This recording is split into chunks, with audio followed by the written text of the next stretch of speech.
And a generation away, George Lucas and his Star Wars trilogy were huge hits at the box office. Well, after over 10 years of waiting, Lucas is writing another Star Wars story. And it didn't take a lightsaber for our Leonard Maltin to get the scoop on when it'll be ready for launch. I'm sort of in the middle of the first script. I'm writing 3 scripts. I'll hopefully be finished by January of next year. And it'll take us about a year to prep it and a year to shoot it. So it'll be coming out in 98, 99. And cozy with your Star Wars trilogy and your VCR. Wait till you hear what George Lucas is cooking up next. Leonard Maltin met George, buckled his seatbelt, and heard the whole story. You can't make the junk of light speed in this asteroid field. Down, sweetheart, we're taking off. This movie is called The Empire Strikes Back, but it's a much more benign empire that's ruled over by Star Wars creator George Lucas, whose projects range from multi-million-dollar movies to video games. Now he's put his stamp on a new Indiana Jones ride at Disneyland, which I got to ride with him on its first preview weekend. After the ride, I got something else from George Lucas, a scoop. It bounces around quite a bit. You'll find that the exciting part of this ride is that you don't know what's going to happen. Whoa.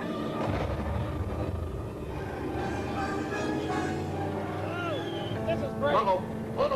Get me out of here. Oh, God. It's a wild ride and lots of fun, just like Raiders of the Lost Ark and the other indie movies which inspired it. But having fun is Lucas's personal and professional motto. That's the reason, he told me, that there will be another Indiana Jones movie involving him, Steven Spielberg, and Harrison Ford. Well, the thing with Indiana Jones, I didn't have to do anymore. And Harrison didn't have to do Steve. None of us have to do it. I mean, it's purely a labor of love. There's no reason other than just the fun of it to do it. So that's the only motivating factor would get us back into it.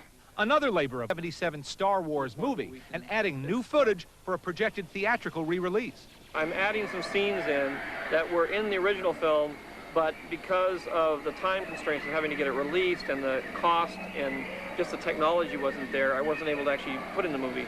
And a lot of the story there revolves around Han Solo and Jabba the Hutt.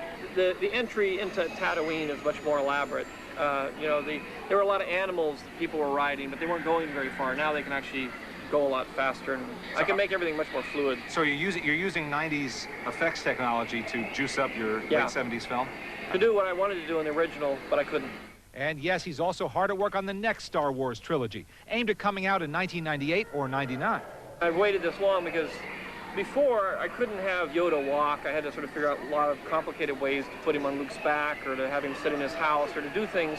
But now I can have him walk, and now I'm sort of unlimited in my ability to maneuver around in the environment, and that makes writing a lot more fun.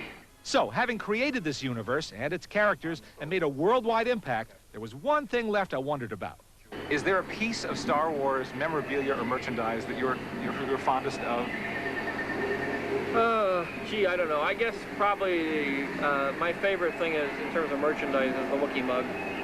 You know, that's the one thing I've kept out of the whole thing is I got my Wookiee mug. Gosh, we even get to share it with you in person. It is. Reggie Foster at guard here. That's it. Can we touch this? Yes. Okay. That's it. Okay, We have to send it back fully insured.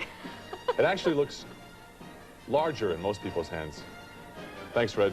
Thanks. We'll be right Very back. much. Give it back to Mr. Lucas. Today we're chatting